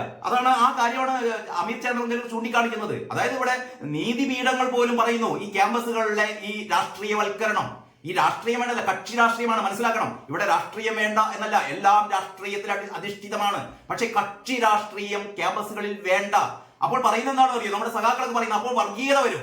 അതായത് രാഷ്ട്രീയം നിരോധിച്ചാൽ, ക്യാമ്പസുകളിൽ രാഷ്ട്രീയം നിരോധിച്ചാൽ വർഗീയ ശക്തികൾ അവിടെ പിടിമുറുക്കുന്ന പറയുന്നത്. അപ്പോൾ ഹമീദ് ചേന്നമംഗലൂര് വളരെ കൃത്യമായി ചോദിക്കുന്നത്, അപ്പൊ ഇപ്പൊ ഇല്ലേന്നാ ചോദിക്കുന്നത്. അതായത് വർഷങ്ങളായി ഇപ്പോഴും ക്യാമ്പസുകളിൽ പിടിമുറുക്കുന്ന വർഗീയ ശക്തികൾ തന്നെയാണ്. ഇപ്പോഴും കാലാകാലങ്ങളായി ക്യാമ്പസുകളിൽ വർഗീയ ശക്തികൾ പിടിമുറുകിയിട്ടുണ്ട്. നമുക്കറിയാലോ, പണ്ട് സിമിയൊക്കെയുള്ള കാലത്ത് ക്യാമ്പസുകളിൽ നല്ല വർഗീയത ക്യാമ്പസുകളിൽ ഉണ്ടായിരുന്നു. അന്നുണ്ട്, ഇന്നുണ്ട്, എപ്പോഴും ഉണ്ട്. അപ്പൊ ഇത് കക്ഷി രാഷ്ട്രീയത്തെ നിരോധിച്ചു കഴിഞ്ഞാൽ ക്യാമ്പസുകൾ ഈ വർഗീയത, അപ്പോഴാണ് ക്യാമ്പസുകളിൽ വർഗീയത വരിക എന്ന് പറയുന്ന ഒരു നറേഷൻ ശരിയല്ല. അങ്ങനെ തുടങ്ങിയ കുറെ കാര്യങ്ങളാണ്, കാര്യമാത്ര പ്രസക്തമായ കാര്യങ്ങളാണ് ഹമീദ് ചേന്നമംഗലൂർ ഈ ലേഖനത്തിലൂടെ വ്യക്തമാക്കുന്നത്. മറ്റൊന്ന്, ദുരന്തമുണ്ടായ ഉടൻ രക്ഷാപ്രവർത്തനം ആരംഭിച്ചു കർണാടക. അർജുനു വേണ്ടിയുള്ള തിരച്ചിൽ ഈ 7-ാം പേജിലാണ്, മാതൃഭൂമിയുടെ 7-ാം പേജിൽ. ഇതും വളരെ പ്രധാനപ്പെട്ട ഒരു വാർത്തയാണ്. അർജുനു വേണ്ടിയുള്ള തിരച്ചിൽ, ദുരന്തമുണ്ടായ ഉടൻ രക്ഷാപ്രവർത്തനം ആരംഭിച്ചു എന്ന് കർണാടക പറയുന്നു. നമ്മൾ പറയുന്നു 3 ദിവസത്തേക്ക് കർണാടക സർക്കാർ അനങ്ങിയില്ല, അങ്ങനെയൊക്കെയാണല്ലോ പറയുന്നത്. 16-ാം തീയതി രാവിലെ 8:30 മണിക്കാണ് ഈ ദുരന്തം ഉണ്ടാകുന്നത്. എന്നിട്ട് അത് കഴിഞ്ഞിട്ട് 17, 18 കഴിഞ്ഞിട്ട് 19 നമ്മുടെ ഇവിടുന്ന് ആൾക്കാരൊക്കെ പോയി കഴിഞ്ഞിട്ടാണ്, ഇവിടുന്ന് രഞ്ജിത്ത് ഇസ്രായേലൊക്കെ പോയി കഴിഞ്ഞിട്ടാണ് അവിടെ ഉണർന്നത് എന്നൊക്കെയാണ് പറയുന്നത്. അല്ലെങ്കിൽ ഇവിടുന്ന് കുറെ പത്രപ്രവർത്തകർ പോയിട്ടാണ് കർണാടക സർക്കാർ ഉണർന്നത് എന്നൊക്കെയാണ് പറയുന്നത്. പക്ഷെ കർണാടക സർക്കാർ പറയുന്നു അങ്ങനെയല്ല. കോഴിക്കോട് സ്വദേശിയായ ലോറി ഡ്രൈവർ അർജുനെ കാണാതായ ഉത്തര കന്നഡയിലെ ഷിരൂരിൽ കുന്നിടിച്ചിലുണ്ടായ ഉടൻ രക്ഷാപ്രവർത്തനത്തിന് നടപടി സ്വീകരിച്ചിരുന്നു എന്ന് കർണാടക സർക്കാർ ഹൈക്കോടതിയിൽ അറിയിച്ചു. മഴക്കാലം മുന്നിൽ കണ്ട് ഉത്തര കന്നഡയിൽ ദേശീയ ദുരന്ത നിവാരണ സേനയെ വിന്യസിച്ചിരുന്നു. അവരെയും സംസ്ഥാന ദുരന്ത നിവാരണ സേനയെയും അഗ്നിരക്ഷാ സേനയെയും ദുരന്ത സ്ഥലത്തേക്ക് അയച്ചിരുന്നു. കനത്ത മഴയ്ക്കും കാറ്റിനും മല ഇടിച്ചിലിനും ഇടെ ലഭ്യമായ ഉപകരണങ്ങൾ ഉപയോഗിച്ച് തിരച്ചിൽ തുടങ്ങിയെന്നും സർക്കാർ സമർപ്പിച്ച തൽസ്ഥിതി റിപ്പോർട്ടിൽ വ്യക്തമാക്കി.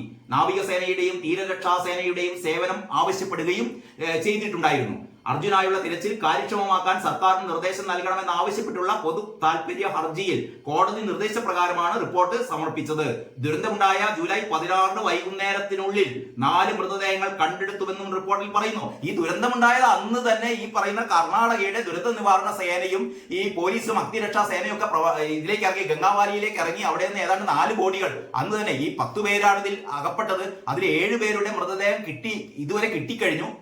ഇനി അർജുൻ അടക്കമുള്ള 3 പേരെയാണ് കണ്ടെത്താനുള്ളത്. അപ്പൊ ഇത്തരത്തിലുള്ള കാര്യങ്ങളൊക്കെ നേരത്തെ തന്നെ ഈ കർണാടക സർക്കാർ ചെയ്തിരുന്നു. അല്ല ഒന്നും ചെയ്തില്ല എന്ന് പറയുന്നതിൽ അർത്ഥമില്ല. പക്ഷെ വേണ്ട രീതിയിലുള്ള അവിടെ ഒരു കൺട്രോൾ റൂം തുറന്ന്, അങ്ങനെയാണെങ്കിൽ ഇതൊന്ന് ഇത്രയും ദിവസത്തേക്ക് നീളില്ലായിരുന്നു. കഴിഞ്ഞ 3-4 ദിവസം അവിടെ സംഭവിച്ചെന്ന് പറഞ്ഞാൽ ഈ രഞ്ജിത്ത് ഇസ്രായേലിനെ പോലുള്ള കുറെ വിവരദോഷികൾ വന്നിട്ട് ഇവിടെ ഈ മൺകൂലുകൾക്കുള്ളിൽ തന്നെയാണ് മൃതദേഹം, കട്ടപ്പാറ കൊണ്ടുവരും, ഞാൻ കുത്തിയെടുക്കാം എന്ന് തുടങ്ങിയ, കട്ടപ്പാറ നല്ലട്ട് പറഞ്ഞത്, ഞാനത് ഒന്ന് അതിശയോധി കലർത്തി പറഞ്ഞതാണ്. ഇയാൾ എന്താ പറയുക, ഡ്രില്ലിംഗ് മെഷീൻ കൊണ്ടുവന്ന് കുഴിച്ചു നോക്കിക്കഴിഞ്ഞാൽ കിട്ടുമെന്നൊക്കെ പറയുന്ന ഈ ഒട്ടും യുക്തിസഹമല്ലാത്ത കുറെ കാര്യങ്ങൾ. ഇത് നമ്മൾ രഞ്ജിത്ത് ഇസ്രായേൽ മാത്രം കുറ്റം പറയണ്ട. ഇവിടെ വിദഗ്ധന്മാർ പോലും പറഞ്ഞത് അങ്ങനെയായിരുന്നു. ഈ ലോറി അങ്ങോട്ടേക്ക് പോകില്ല, ഈ റോഡിൽ തന്നെയാണ് ഉണ്ടാവുക, അല്ലെങ്കിൽ റോഡ് അരികിൽ തന്നെയാണ് ഉണ്ടാവുക, മണ്ണ് മാറ്റി നോക്കണം. അർജുന്റെ കുടുംബം പറഞ്ഞു, റിപ്പോർട്ടർമാർ പറഞ്ഞു. ഈ ചർച്ചകളിലെ നമ്മുടെ റിപ്പോർട്ടർ ടിവിയിലെ ആ കട്ടിങ്ങുകളൊക്കെ അല്ലെങ്കിൽ ആ ക്ലിപ്പിങ്ങുകളൊക്കെ ഇപ്പോഴും സോഷ്യൽ മീഡിയയിൽ വൈറലായിക്കൊണ്ടിരിക്കുകയാണ്. ഈ രഞ്ജിത്തിന്റെ വണ്ടി കരയിൽ തന്നെയാണുള്ളത്, പുഴയിൽ പോയിട്ടേ ഇല്ല എന്ന് വളരെ ആധികാരികമായ രീതിയിലാണ് ഇവരൊക്കെ പറയുന്നത്. നമുക്കിതിന്റെ ഒരു പ്രകൃതി ദുരന്തം ഉണ്ടാകുമ്പോൾ എങ്ങനെയൊക്കെയാണ് കാര്യങ്ങൾ പോകുന്നത് നമുക്ക് അറിയാൻ പറ്റില്ല. നമ്മൾ ഏതാണ്ട് ഒരു നിഗമനത്തിലെത്തുക എന്ന് മാത്രമേ ഉള്ളൂ. പക്ഷേ ഒരു ദുരന്തം ഉണ്ടാകുമ്പോൾ അവിടെ ഈ ദുരന്ത നിവാരണ സേനയും അല്ലെങ്കിൽ രക്ഷാപ്രവർത്തകരും ഔദ്യോഗികമായ അല്ലെങ്കിൽ ഈ കാര്യങ്ങളിലൊക്കെ പ്രവർത്തന പരിചയമുള്ള രക്ഷാപ്രവർത്തകർ എത്തുമ്പോൾ ചാടി കയറി കണ്ട് ഞങ്ങൾ കുറെ ആൾക്കാർ കോഴിക്കോട് നിന്ന് കുറെ സംഘം പോയിരുന്നു. ഈ സംഘം പോയിട്ടാണ് എന്ത് ചെയ്യാൻ? അവർ പറയുന്നത് കരിപ്പൂരിൽ രക്ഷാപ്രവർത്തനം നടത്തിയത്. കരിപ്പൂരിൽ വിമാനാപകടം ഉണ്ടായപ്പോൾ രക്ഷാപ്രവർത്തനം നടത്തിയ പോലെയാണോ ഈ ഗംഗാവാലിയുടെ സമീപത്ത് ഇത്തരത്തിലുള്ള ലാൻഡ് സ്ലൈഡ് ഉണ്ടാകുമ്പോൾ ഏത് നിമിഷവും വീണ്ടും ഈ ഉരുൾപൊട്ടാൻ സാധ്യതയുള്ള പ്രദേശത്ത് ഇങ്ങനെ നടത്താൻ പറ്റുമോ? അപ്പോൾ നമ്മൾ ഒന്നും തമ്മിൽ താരതമ്യപ്പെടുത്തിയിട്ടൊന്നും വലിയ കാര്യമുണ്ടെന്ന് എനിക്ക് തോന്നുന്നില്ല. ഏതായാലും കർണാടക സർക്കാർ അവർ ചെയ്യേണ്ട രീതിയിൽ ചെയ്തു, പക്ഷേ അവർ വേണ്ട രീതിയിൽ ഉണർന്ന് പ്രവർത്തിച്ചില്ല എന്നത് വീണ്ടും അടിവരയിട്ട് പറയുന്നു. ഇനിയാണ് വിദഗ്ധ സമിതി റിപ്പോർട്ട് പൂഴ്ത്തി ഹൈസ്കൂൾ ഇംഗ്ലീഷ് തസ്തിക നിർണയം. കുറെ വാർത്തകൾ ഇതിനെ സംബന്ധിച്ച് വന്നിരുന്നു. ഹൈസ്കൂളിൽ ഇപ്പോഴും ഇംഗ്ലീഷ് പഠിപ്പിക്കാൻ ആളില്ല, വിദഗ്ധരില്ല. അത് സംബന്ധിച്ച് വിദഗ്ധ സമിതിയുടെ റിപ്പോർട്ടൊക്കെ പൂഴ്ത്തി. കാരണം അധിക ബാധ്യത ഈ പറയുന്ന നമ്മുടെ വിദ്യാഭ്യാസ വകുപ്പിനാകും എന്നുള്ളത് കൊണ്ട് വിദ്യാർത്ഥികളുടെ ഭാവി പോയാലും തരക്കേടില്ല എന്നുള്ള രീതിയിലൊക്കെയാണ് നമ്മുടെ വിദ്യാഭ്യാസ വകുപ്പ്. അപ്പൊ ഇങ്ങനെയൊക്കെയാണ്. കൊളക്കാടൻ മൂസാജി മരിച്ച വാർത്തയുണ്ട് കേട്ടോ. നമ്മുടെ കോഴിക്കോടുകാരെ സംബന്ധിച്ചിടത്തോളം ഒരുപാട് നിയമ യുദ്ധങ്ങളിൽ മുന്നിൽ നിന്ന ആളാണ് കൊളക്കാടൻ മൂസഹാജി. അദ്ദേഹം ഓർമ്മയായി. ഇത്രയുമാണ് മാതൃഭൂമി പറയുന്നത്. നമുക്ക് പെട്ടെന്ന് മലയാള മനോരമയിലേക്ക് പോകാം. മലയാള മനോരമയുടെ 1-ാം പേജ് അർജുന്റെ വാർത്ത. മാതൃഭൂമിയെ അപേക്ഷിച്ചല്ല, ഏറ്റവും നല്ല രീതിയിൽ തന്നെ ലോറി പുഴയിൽ അർജുൻ ചോദ്യചിഹ്നമാണ്. അർജുൻ ലോറിക്കുള്ളിലുണ്ടോ? തിരച്ചിൽ തുടരുന്നു. ഇന്ന് നിർണായകം. 5 മീറ്റർ ആഴത്തിൽ മണ്ണിനടിയിൽ കുത്തനെ വീണെന്ന നിഗമനം. ഇപ്പോഴുള്ളത് കരയ്ക്കും നദിയിലെ മൺകൂനയ്ക്കും ഇടയിൽ. എനിക്ക് തോന്നുന്നു മലയാള മനോരമയുടെ ഏറ്റവും പ്രധാനപ്പെട്ട കാര്യം പറയുന്നത് വളരെ നല്ല രീതിയിലുള്ള ഒരു ചിത്രം. ആ ചിത്രം എന്ന് പറയുന്നത് ഏതാണ്ട് ഒരു ഗ്രാഫിക് ചിത്രം തന്നെ. ഗ്രാഫിക് ഡിസൈനും അതിന്റെ യഥാർത്ഥത്തിലുള്ള ഫോട്ടോയും ഒക്കെ ഉൾപ്പെടെ കുന്നിന്റെ ഉയരം എത്ര? 300 മീറ്റർ ഉയരമുള്ള കുന്ന്. അത് നേരത്തെ റോഡിന് വേണ്ടി എങ്ങനെയൊക്കെയാണ് ഇത് മണ്ണ് അവിടെ നിന്ന് ചെത്തി മാറ്റിയത്, അത് കഴിഞ്ഞിട്ട് മണ്ണ് ഇടിഞ്ഞത് എവിടെ നിന്നാണ്, വാഹനങ്ങൾ പാർക്ക് ചെയ്തിരുന്ന സ്ഥലം, ലോറി ഇവിടെ കരയിൽ നിന്ന് 20 മീറ്റർ അകലെ, കരയിൽ നിന്ന് 20 മീറ്റർ അകലെ 5 മീറ്റർ താഴ്ചയിൽ, നദിയുടെ വീതി 300 മീറ്റർ, ദേശീയപാത 66 മാർക്ക് ചെയ്തത്, ഗംഗാവാലി നദി. അങ്ങനെ വളരെ വിശദമായി ഈ ഒരു പടം കണ്ടു കഴിഞ്ഞാൽ തന്നെ കൃത്യമായി അർജുന്റെ ലോറി എവിടെയാണ്, എങ്ങനെയാണ് ദുരന്തം ഉണ്ടായത് എന്നുള്ളതിന്റെ ഒരു കൃത്യമായ ചിത്രം വായനക്കാരിലേക്ക്. ഇത് ഈ മലയാള മനോരമയുടെ ഒരു പ്രൊഫഷണലിസം എന്ന് പറയുന്നത് ഇതാണ്. അല്ലാതെ ഈ ഇപ്പൊ മാതൃഭൂമി പെട്ടെന്ന് ഇത് നോക്കിക്കഴിഞ്ഞാൽ നമുക്ക് പെട്ടെന്ന് ആ ഒരു നമ്മളെ മനസ്സിലേക്ക് ഈ ഒരു വാർത്ത എത്തില്ല. പക്ഷേ മലയാള മനോരമ അങ്ങനെയല്ല. ഈ വാർത്ത വായിക്കാതെ തന്നെ വാർത്ത നമ്മുടെ മനസ്സിനുള്ളിലേക്ക് കടന്നു കയറുന്നു. പിന്നീട് കെട്ടിട നിർമ്മാണ പെർമിറ്റ് ഫീസ് വർധന പകുതിയിലേറെ കുറച്ചു. ഞാൻ പറയില്ല, കെട്ടിട നിർമ്മാണ ഫീസ് പകുതിയിലേറെ കുറച്ചു എന്നുള്ള വാർത്ത ആണ് അടുത്ത വാർത്ത. പിന്നീട് നേപ്പാളിൽ വിമാനം തകർത്ത് 18 മരണം എന്നുള്ള വാർത്ത കുറെ കൂടി മാതൃഭൂമി കൊടുത്തതിനേക്കാൾ വളരെ നല്ല രീതിയിൽ കൊടുത്തിട്ടുണ്ട്. ഭീഷണിയായി മണ്ണിടിച്ചിലും മരണക്കുഴികളും റിപ്പോർട്ട് തേടി ഗഡ്കരി റിയാസ്. ഇനി റിയാസ് ഓർമ്മിക്കണം കേട്ടോ, നമ്മുടെ റോഡ് പൊതുമരാമത്ത് വകുപ്പ് മന്ത്രിയുടെ ശ്രദ്ധയിലേക്ക് റോഡ് മുഴുവനും കുഴികളാണെന്നുള്ള വാർത്ത കഴിഞ്ഞ ദിവസം മനോരമ കൊടുത്തിരുന്നു. അതിന്റെ തുടർച്ചയാണിത്. അതായത് ദേശീയപാത 66 നിർമ്മാണത്തിനിടെ മുക്കാളി, മടപ്പള്ളി, വിയ്യൂർ മല ഉൾപ്പെടെ പ്രദേശങ്ങളിൽ ഉണ്ടായ മണ്ണിടിച്ചിൽ അടിയന്തര റിപ്പോർട്ട് ആവശ്യപ്പെട്ട് കേന്ദ്രമന്ത്രി നിതിൻ ഗഡ്കരി ഈ പ്രശ്നം ജനശ്രദ്ധയിൽ കൊണ്ടുവന്നതിനെ തുടർന്നാണ് മനോരമ ഈ പ്രശ്നം ജനശ്രദ്ധയിൽ കൊണ്ടുവന്നതിനെ തുടർന്നാണ് നിതിൻ ഗഡ്കരി ഇടപെട്ടിരിക്കുന്നത്. മണ്ണിടിച്ചിൽ ജനങ്ങൾക്ക് ഭീഷണിയാണെന്നും ദുരന്തങ്ങൾക്ക് സാധ്യതയുണ്ടെന്നും കാണിച്ച് ഷാഫി പറമ്പിൽ MP മന്ത്രിയെ നേരിട്ട് കണ്ട് നിവേദനം നൽകിയിരുന്നു. അതിന്റെ അടിസ്ഥാനത്തിലാണ് പറയുന്നത്. ജില്ലയിലെ റോഡ് തകർച്ചയുടെ ഭീകരത വ്യക്തമാക്കിയ മലയാള മനോരമ വാർത്തയിൽ മന്ത്രി PA മുഹമ്മദ് റിയാസിന്റെ അടിയന്തര ഇടപെടൽ പൊളിഞ്ഞു കിടക്കുന്ന വിവിധ റോഡുകൾ സംബന്ധിച്ച് മന്ത്രി ഉദ്യോഗസ്ഥരോട് വിശദീകരണം തേടി. ഈ റിയാസ് ആണെങ്കിലും നമ്മുടെ വീണ ജോർജ് ആണെങ്കിലും ഇങ്ങനെ പ്രശ്നം നമ്മൾ ഇവിടെ വിശദീകരണം തേടുന്നു, റിപ്പോർട്ട് തേടുന്നു. ഇതിന്റെ അനന്തര നടപടികളാണ് വേണ്ടത്. ഉദ്യോഗസ്ഥരോട് റിപ്പോർട്ട് തേടി ആ റിപ്പോർട്ട് കക്ഷത്തും വെച്ച് നടക്കലല്ല വേണ്ടത്. നമുക്കറിയാം ഈ ദേശീയപാതയുടെ നിർമ്മാണം നടക്കുന്ന ഇടങ്ങളിലൊക്കെ വലിയ കഷ്ടമാണ് സഞ്ചരിക്കാൻ വേണ്ടിയിട്ട്. വേണ്ട രീതിയിലുള്ള ഒരു ഇടപെടൽ ഈ പറയുന്ന പൊതുമരാമത്ത് വകുപ്പ് മന്ത്രിയുടെ ഭാഗത്ത് നിന്ന് ഉണ്ടാകുന്നില്ല. ഇതിൽ നിതിൻ ഗഡ്കരി ഇടപെട്ടിരിക്കുന്ന വാർത്തയാണ് മനോരമ കൊടുത്തിരിക്കുന്നത്. പിന്നീട് ഉള്ളിലെ പേജിലേക്ക് കടന്നാൽ എന്തേ എയിംസേ എനിക്കൊപ്പം നീയും വളരാത്തത്, ഒരു ഒരു പെൺകുട്ടിയുടെ ജനനം മുതൽ ആ പെൺകുട്ടിക്ക് ഒരു 10 വയസ്സാകുന്ന ഘട്ടം വരെയുള്ള വിവിധ ഘട്ടങ്ങളിലൂടെ എയിംസിന് വേണ്ടിയുള്ള നമ്മുടെ പ്രതീക്ഷ എങ്ങനെയൊക്കെയാണ് വളർന്നത് എന്നുള്ള രീതിയിൽ വളരെ പോയറ്റിക്കലായിട്ട് വളരെ സർഗാത്മകമായിട്ട് ഒരു ഫീച്ചറാണ് മനോരമ തയ്യാറാക്കിയത്. എന്തേ എയിംസേ എനിക്കൊപ്പം നീയും വളരാത്തത് എന്നാണ് ആയിഷ നാഹിദ ഷിസ കിനാലൂരിൽ എയിംസിനായി നിർദ്ദേശിക്കപ്പെട്ട സ്ഥലത്ത് നിന്നുകൊണ്ടുള്ള ഒരു ഫോട്ടോ സഹിതം ഇങ്ങനെ ഒരു വാർത്ത കൊടുത്തിട്ടുള്ളത്. പിന്നീട്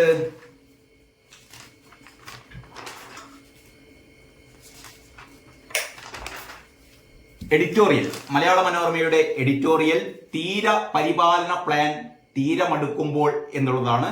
അതേപോലെ തന്നെ രോഗ കേരളത്തിന് മരുന്നു കുറിപ്പടി എന്ന ഡോക്ടർ ബി പത്മകുമാറിന്റെ പകർച്ചവ്യാധി, കഴിഞ്ഞ ദിവസം എസ് ലാലിന്റെ ഇത്തരത്തിലുള്ള വളരെ പഠനാർഹമായ ഒരു ലേഖനം ഉണ്ടായിരുന്നു. അതേപോലെ തന്നെയുള്ള വളരെ വളരെ ഗൗരവമായി നമ്മൾ വായിക്കേണ്ട ഒരു ലേഖനമാണ് ഡോക്ടർ ബി പത്മകുമാറിന്റെ. ബി പത്മകുമാർ ആരാന്ന് പറഞ്ഞാൽ കൊല്ലം ഗവൺമെന്റ് മെഡിക്കൽ കോളേജിന്റെ പ്രിൻസിപ്പലാണ് ലേഖകൻ. പിന്നെ പാഠം പഠിച്ച് കോൺഗ്രസ് എന്ന് പറയുന്ന കേരള മെയിൽ സുജിത് നായരുടെ ഒരു അവലോകനമുണ്ട്. സഭയിൽ ബഹളം ഇറങ്ങിപ്പോക്ക് നമ്മുടെ ബജറ്റിന്റെ ഒരു കാര്യത്തിൽ. ദുരന്തമുഖത്ത് അർജുൻ എത്തിയത് 15 മിനിറ്റ് മുമ്പ് എന്ന് പറയുന്ന ഒരു സ്പെഷ്യൽ സ്റ്റോറി ഉണ്ട്. അപ്പൊ ഇങ്ങനെയൊക്കെയാണ് മലയാള മനോരമയുടെ ഉള്ളിലെ പേജിലെ വാർത്തകൾ. നമുക്ക് കേരള കൗമുദിയിലേക്ക് പോകാം. കേരള കൗമുദി ഒന്നാം പേജ് ഇങ്ങനെയാണ്: പാരാകെ പടരാൻ പാരീസ്. നാളെയാണ് ഒളിമ്പിക്സിന്റെ ആരംഭം കേട്ടോ. നാളെ ഒളിമ്പിക്സ് തുടങ്ങിയാണ്, പാരീസ് ഒളിമ്പിക്സ്. പക്ഷേ ഫുട്ബോൾ മത്സരം ഇന്നലെ തന്നെ തുടങ്ങിയിരുന്നു. അതിലാണ് നമ്മുടെ അർജന്റീന തോറ്റുപോയത് മൊറോക്കോയോട് ഒരു ഗോളിന് അർജന്റീന തോറ്റു. അത് ഒരുപാട് വിവാദമൊക്കെ ആയി. ഗ്രൗണ്ടിലേക്ക് കാണികൾ ഇരച്ചു കയറി തുടങ്ങിയ വാർത്തകളൊക്കെ സ്പോർട്സ് പേജിൽ മിക്കവാറും പത്രങ്ങളൊക്കെ കൊടുത്തിട്ടുണ്ട്. എനിക്ക് തോന്നുന്നു കേരള കൗമുദിയിൽ ആ വാർത്ത ഇല്ല തോന്നുന്നു. കാരണം ഇത് നേരത്തെ പ്രിന്റ് ചെയ്തതാണെന്ന് തോന്നുന്നു. ഇന്നലെ കുറെ കൂടി വൈകിട്ടാണ് കളി നടന്നത്. മൊറോക്കോയും അർജന്റീന. യെസ്. അപ്പോൾ ഇവിടെ കെട്ടിട പെർമിറ്റ് ഫീസ് 60% കുറച്ചു എന്നുള്ളതാണ് കേരള കൗമുദിയുടെ മെയിൻ സ്റ്റോറി. ചെങ്ങന്നൂരിൽ നിന്ന് ബദൽ ശബരിപാത. ഈ റെയിൽവേക്ക് കൂടുതൽ നീക്കിയിരിപ്പ്, കേരളത്തിന് വേണ്ടിയിട്ട് കൂടുതൽ തുക വകയിരുത്തിയ കാര്യം ഞാൻ നേരത്തെ മാതൃഭൂമി അവലോകനം ചെയ്തപ്പോൾ പറഞ്ഞിരുന്നു. അതിന്റെ കുറെ കൂടി വിശദമായ സ്റ്റോറിയാണ് കേരള കൗമുദി കൊടുത്തത്. ലൊക്കേഷൻ സർവേക്ക് കേന്ദ്ര അനുമതി. ചെങ്ങന്നൂരിൽ നിന്ന് ബദൽ ശബരിപാത. അപ്പൊ ചെങ്ങന്നൂരിൽ നിന്നൊരു ബദൽ ശബരിപാതയാണ് വരുന്നത്. 459 ഏക്കറിൽ ലഭിച്ചത് 62 ഏക്കർ. നേരത്തെ പറഞ്ഞല്ലോ, സംസ്ഥാനം റെയിൽവേക്ക് ഈ ഭൂമി വിട്ടുകൊടുക്കണം. ഇതില് റെയിൽവേ പദ്ധതികൾക്ക് വേണ്ട 459 ഏക്കറിൽ സംസ്ഥാന സർക്കാർ ഏറ്റെടുത്തത് 62 ഏക്കർ മാത്രമാണ്. ഇവിടെയാണ് സംസ്ഥാന സർക്കാരിന്റെ അലംഭാവം എന്ന് പറയുന്നത്. 459 ഏക്കർ ഭൂമി വേണ്ടിയിടത്ത് ഇതുവരെ 62 ഏക്കർ മാത്രമാണത്രേ വിട്ടുകൊടുത്തത്. കേരളത്തിന് റെയിൽവേ വിഹിതം 3011 കോടി. പ്രസൂനസ് കണ്ടത്തിന്റെ സ്റ്റോറിയാണ്. നേരത്തെ മാതൃഭൂമിയിൽ ഞാൻ പറഞ്ഞ അതേ കാര്യങ്ങൾ തന്നെയാണ് ഇവിടെയും. വളരെ അതേക്കാൾ വിശദമായിട്ട് തന്നെയാണ് പ്രസൂനസ് കണ്ടത്ത് പറയുന്നത്. കേരളത്തിലെ റെയിൽവേ പദ്ധതികൾക്ക് 3011 കോടി രൂപ കേന്ദ്ര ബജറ്റിൽ വകയിരുത്തിയതായി റെയിൽവേ മന്ത്രി അശ്വിനി വൈഷ്ണവ് അറിയിച്ചു. അങ്കമാലി എരുമേലി ശബരിപാതയ്ക്ക് ബദലായി ചെങ്ങന്നൂർ പമ്പ 75 കിലോമീറ്റർ പാതയുടെ അന്തിമ ലൊക്കേഷൻ സർവേക്ക് അനുമതി നൽകിയെന്നും മന്ത്രി പത്രസമ്മേളനത്തിൽ പറഞ്ഞു. ഇനി അടുത്തത് നേപ്പാളിൽ വിമാനം തകർത്ത് 18 മരണം എന്ന് പറയുന്ന വാർത്ത 2 കോളത്തിലാണ് കൊടുത്തത്. അർജുന്റെ ട്രക്ക് പുഴയിൽ 15 അടി ആഴത്തിൽ കിടപ്പ് തല കീഴായി. ഉദിനൂർ സുമാറിന്റെ സ്റ്റോറി.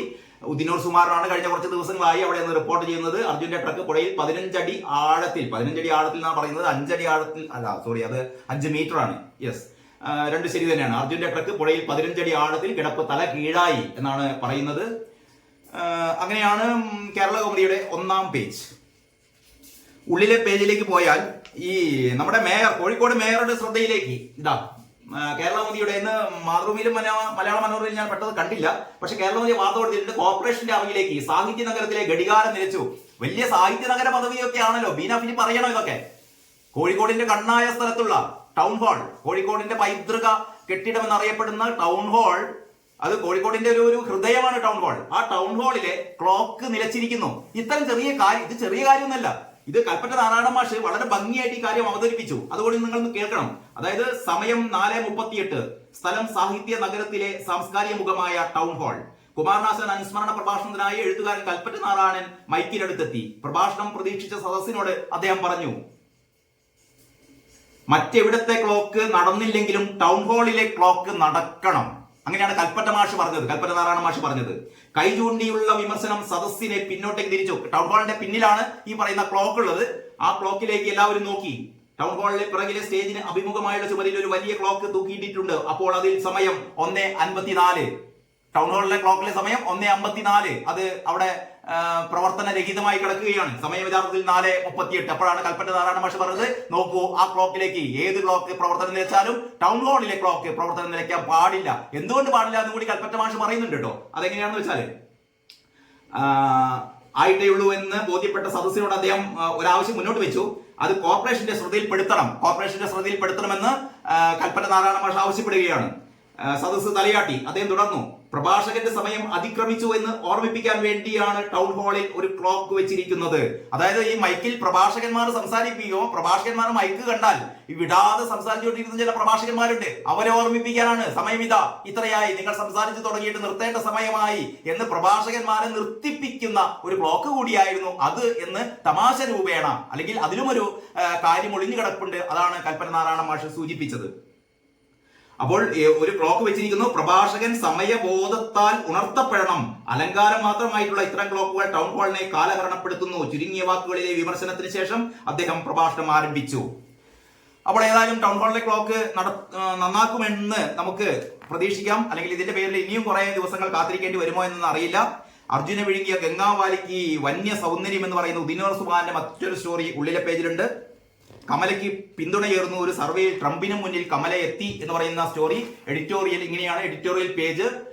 നീറ്റ് വിധിയിൽ ആശ്വാസം. ഏതായാലും നീറ്റ് പുനഃപരീക്ഷ വേണ്ട എന്ന് സുപ്രീം കോടതി പറഞ്ഞ അതിനെ അഭിനന്ദിച്ചുകൊണ്ടാണ് എഴുതിയത്. ഇത്രയും കുട്ടികൾ, ലക്ഷക്കണക്കിന് കുട്ടികൾ എഴുതിയൊരു പരീക്ഷ അത്രമാത്രം നമ്മൾ അറിഞ്ഞിടത്തോളം അത്രമാത്രം വലിയ രീതിയിലുള്ള ഒരു ചോദ്യ പേപ്പർ ചോർച്ചയോ അത് നമ്മുടെയൊക്കെ അന്നത്തെ വാർത്തയ്ക്ക് അങ്ങനെയായിരുന്നു. ഒരു വലിയ രീതിയിലുള്ള ഒരു ചോർച്ചയാണ്. അതല്ലെങ്കിൽ മാർക്ക് അർഹത ഇല്ലാത്ത രീതിയിലുള്ള മാർക്കുകൾ കുറെ പേർക്ക് കൊടുത്തിട്ടുണ്ട് തുടങ്ങിയ വാർത്തകൾക്കൊന്നും അത്ര പ്രസക്തിയില്ല. അത്ര വലിയ ഒരു അട്ടിമറിയൊന്നും ഇക്കാര്യത്തിൽ നടന്നിട്ടില്ല, അല്ലെങ്കിൽ ഇത്ര വലിയ ചോദ്യ പേപ്പർ ചോർച്ചയൊന്നും നടന്നിട്ടില്ല എന്ന് കണ്ടെത്തതിന്റെ അടിസ്ഥാനത്തിലാണ് ഈ പരീക്ഷ വീണ്ടും നടത്തേണ്ടതില്ല എന്ന് നിശ്ചയിച്ചത്. അപ്പൊ അതൊരു നല്ല തീരുമാനമാണ്. സർവകക്ഷികളും സഹകരിക്കണം മാലിന്യ നിർമ്മാർജ്ജനത്തിലാണ്.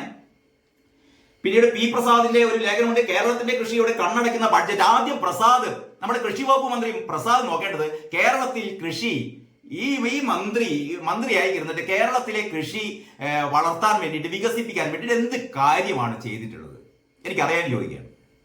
സംസ്ഥാനത്ത് നിരവധി കൃഷി ഓഫീസുകളുണ്ട്, കൃഷി ഉദ്യോഗസ്ഥന്മാരുണ്ട്. ഇതൊന്നും അടച്ചുപൂട്ടിയാൽ ഇവിടെ ഒരു ചുക്കും സംഭവിക്കാൻ പോകുന്നില്ല എന്ന് പറഞ്ഞാൽ ഒരു കൃഷി വകുപ്പ് മന്ത്രി ചെയ്യേണ്ടതായ കാര്യങ്ങളൊന്നും ഞാൻ പ്രസാദം മാത്രമല്ല കുറ്റപ്പെടുത്തുന്നത്, കാലങ്ങളായി വരുന്ന കൃഷി വകുപ്പ് മന്ത്രിമാർ അത് ഒരു ട്രാക്കിലൂടെ അവരിങ്ങനെ പോകുന്നു.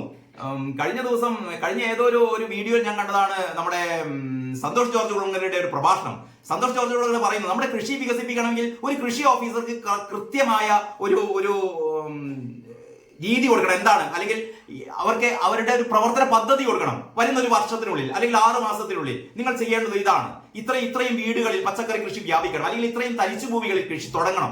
ഇങ്ങനെ ഒരു പ്രവർത്തന പദ്ധതി ഒരു കൃഷി ഓഫീസർമാർക്കും കൊടുക്കുന്നില്ല. ഇവർക്ക് തോന്നിയ പോലെ ഈ സർക്കാരിന്റെ നടപടിക്രമങ്ങൾ അത്യാവശ്യം ഇവരുടെ ഗ്രാൻഡോ ഫണ്ടോ തുടങ്ങിയ കാര്യങ്ങൾ വിതരണം ചെയ്യാനും തുടങ്ങിയ കാര്യങ്ങൾക്ക് വേണ്ടി മാത്രമേ കൃഷി വകുപ്പ് നടത്തുന്നുള്ളൂ. അപ്പൊ കൃഷി വകുപ്പ് വെറുതെ ഈ ബജറ്റില് കർഷകർക്ക് വേണ്ടിയിട്ട് ഒരുപാട് വലിയ തുക നീക്കി വെച്ചൊരു ബജറ്റാണിത്. എന്നിട്ട് പറയുന്നു കേരളത്തിന്റെ കൃഷിയോട് കണ്ണടയ്ക്കുന്ന ബഡ്ജറ്റ്. ആദ്യം പി പ്രസാദ് ചെയ്യേണ്ടത് കേരളത്തിലെ ഈ കൃഷി ഭവനുകളെയൊക്കെ ഒന്ന് നേരെയാക്കുക, കൃഷി വകുപ്പ് ഉദ്യോഗസ്ഥന്മാരെയൊക്കെ നേരെയാക്കുക, മന്ത്രി ആദ്യം നേരെയാക്കുക, ഇവിടുത്തെ കൃഷി മെച്ചപ്പെടുത്താനുള്ള സംവിധാനങ്ങൾ ഉണ്ടാക്കുക. ഒരുപാട് ആൾക്കാർ ഇവിടെ കൃഷി ചെയ്യുന്നുണ്ട്, ജൈവ കൃഷിയൊക്കെ ചെയ്ത് മുടിഞ്ഞ ആൾക്കാരുണ്ട്. അവരെയൊക്കെ ഒന്ന് സഹായിക്കുക, കൃഷി നല്ല രീതിയിൽ നടത്താൻ വേണ്ടിയിട്ടുള്ള ഒരു ബാക്കപ്പ് സർക്കാരിന്റെ ഭാഗത്തുനിന്ന് കൊടുക്കുക. അങ്ങനെയൊക്കെയാണ് ചെയ്യേണ്ടത്. അതല്ലാതെ ഈ 24 മണിക്കൂറും കേന്ദ്രം എന്ന് പറയുന്നത് ബാലഗോപാലിനെ പോലെ പാട്ടുപാടലല്ല പി പ്രസാദ് ചെയ്യേണ്ടത് എന്ന് മാത്രം ഓർമ്മിപ്പിക്കുകയാണ്.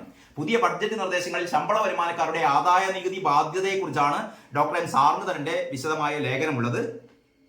ഹേമ കമ്മിറ്റി റിപ്പോർട്ട് പുറത്തുവിടുന്നത് തടഞ്ഞു, ഹർജി 31 ഹൈക്കോടതി വീണ്ടും പരിഗണിക്കുമെന്ന് പറയുന്ന വാർത്ത നല്ല രീതിയിൽ കൊടുത്തിരിക്കും. പിന്നെ ഇതിന്റെ ഇടയിൽ നമ്മൾ ശ്രദ്ധിക്കേണ്ട ഒരു വാർത്ത ഉണ്ട്. കഴിഞ്ഞ കുറച്ച് ദിവസങ്ങളായി നമുക്കറിയാലോ, ഗോവിന്ദ മാഷും വെള്ളാപ്പള്ളിയും തമ്മിലുള്ള ഒരു ശീതസമരം അല്ല, പൊട്ടിത്തെറി സമരത്തിൽ വീണ്ടും വെള്ളാപ്പള്ളി തിരിച്ചടിച്ചിരിക്കുന്നു. കഴിഞ്ഞ ദിവസം ഗോവിന്ദ മാഷ് പറഞ്ഞത് ഈ SNDP കാവ്യവൽക്കരണം, SNDPയെ കാവ്യ പുതച്ചിരിക്കുകയാണെന്നാണ് പറഞ്ഞത്.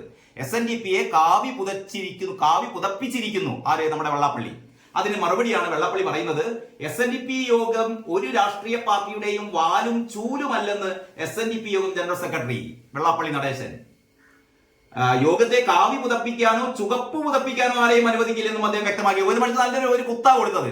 കാവി പുതപ്പിക്കില്ല, ഇനി ചുവപ്പും പുതപ്പിക്കില്ല. അങ്ങനെ ഗോവിന്ദ മാഷ് വിചാരിക്കേണ്ട. കാലാകാലം ഈ SNDP-ക്കാരുടെ വോട്ട് മുഴുവൻ, അല്ലെങ്കിൽ ഈഴവ കമ്മ്യൂണിറ്റിയുടെ വോട്ട് മുഴുവൻ നിങ്ങൾക്ക് കിട്ടുമെന്ന് വിചാരിക്കേണ്ട. ഏതായാലും ചുവപ്പ് പുതപ്പിക്കുന്നില്ല, കാവിയും പുതപ്പിക്കുന്നില്ല എന്നുള്ള രീതിയിലാണ് വെള്ളാപ്പള്ളി മറുപടി നൽകിയിരിക്കുന്നത്. എന്നിട്ട് അദ്ദേഹം പറയുന്നു, വിവിധ രാഷ്ട്രീയ പാർട്ടികളിൽ പ്രവർത്തിക്കുന്നവർ ഉൾപ്പെടുന്നതാണ് സംഘടന. എല്ലാവർക്കും അവരുടേതായ രാഷ്ട്രീയം ഉണ്ടാകും. എല്ലാവരെയും ഒന്നിപ്പിച്ച് നിർത്തിയിട്ടാണ് യോഗം മുന്നോട്ട് പോകുന്നത്. ശരിയാണ് വെള്ളാപ്പള്ളി പറയുന്നത്. SNDP യോഗത്തിൽ ഒരുപാട് വ്യത്യസ്ത അഭിപ്രായങ്ങളുള്ള വ്യത്യസ്ത രാഷ്ട്രീയ പാർട്ടി പ്രവർത്തകരുണ്ട്.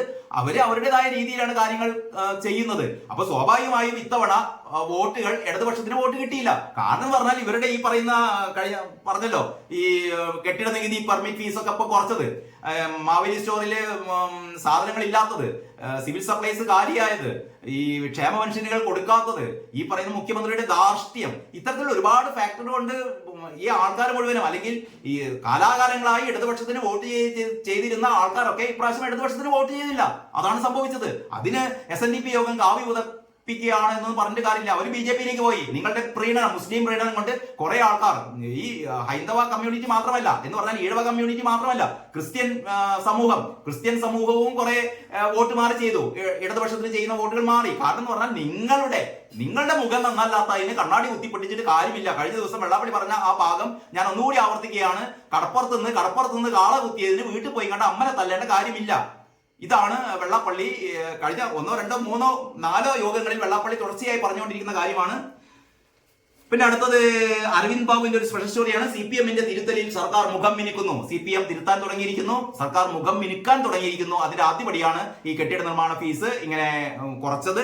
മാത്രമല്ല, സിവിൽ സപ്ലൈസ് കോർപ്പറേഷൻ അല്ലെങ്കിൽ ഈ പറയുന്ന മാവേലി സ്റ്റോറുകളുടെ ഒക്കെ പരാധീനതകൾ ഇല്ലാതാക്കാനുള്ള ഒരു ശ്രമം നടത്താൻ വേണ്ടി പോവുകയാണെന്നൊക്കെ കേൾക്കുന്നു. എത്രമാത്രം ശരിയാവുമെന്ന് നമുക്ക് അറിയില്ല. ഇങ്ങനെയൊക്കെയാണ് കേരളമന്ത്രി പറയുന്നത്. നമുക്ക് ദേശാഭിമാനിയിലേക്ക് നോക്കാം. ദേശാഭിമാനിയുടെ 1-ാമത്തെ പേജ്, കെട്ടിട നിർമ്മാണ പെർമിറ്റ് ഫീസ് വെട്ടിക്കുറച്ച്. എന്തോ ഒരു ജനക്ഷേമകരമായ പുതിയൊരു പദ്ധതി പറയുമ്പോഴാണ് ഒരു ഉളുപ്പുമില്ലാതെ ദേശാഭിമാനി വാർത്ത കൊടുക്കുന്നത്. കെട്ടിട നിർമ്മാണ പെർമിറ്റ് ഫീസ് വെട്ടിക്കുറച്ചു. ഇത് കേട്ടാ വിചാരിക്കും പണ്ട് ഉമ്മൻചാണ്ടി സർക്കാരാണ് കെട്ടിട നിർമ്മാണ പെർമിറ്റിന്റെ ഫീസൊക്കെ വർദ്ധിപ്പിച്ചത്. പിണറായി സർക്കാർ വന്നപ്പോ ഇതൊക്കെ കുറച്ചു കൊടുത്തിരിക്കുന്നു എന്ന് പറഞ്ഞാൽ ഇതിനൊന്നും പറയാൻ വാക്കുകളില്ല. ഒരു തമാശ പത്രം എന്ന് മാത്രമേ പറയാനുള്ളൂ. ഇളവ് 60% വരെ. ഞങ്ങളിതാ പിണറായി സർക്കാർ 60% ഇളവ് വരുത്തിയിരിക്കുന്നു കെട്ടിട നിർമ്മാണ ഫീസിൽ. ഞങ്ങൾ തന്നെ കൂട്ടി, വിവരമില്ലാത്തത് കൊണ്ട്, ഒരു ബോധവും വിവരമില്ലാത്തത് കൊണ്ട്, ധാർഷ്ട്യത്തിന്റെ ഭാഗമായിട്ട് ഞങ്ങൾ തന്നെ കൂട്ടിയത്, ഞങ്ങൾ കുറച്ചു. അതാണ് പറയേണ്ടത്. അതിന് പകരം ആരാണ് കൂട്ടിയൊന്നുമില്ല. ഇളവ് 60% വരെ കെട്ടിട നിർമ്മാണ പെർമിറ്റ് ഫീസ് വെട്ടിക്കുറച്ചു. ആഗസ്റ്റ് 1 മുതൽ നടപ്പാക്കും. കൂടുതലായി അടച്ച തുക ലഭിക്കാൻ ഓൺലൈനായി അപേക്ഷിക്കാം. ഔദാര്യം എന്നുള്ള രീതിയിൽ ദേശാഭിമാനിയുടെ വാർത്ത.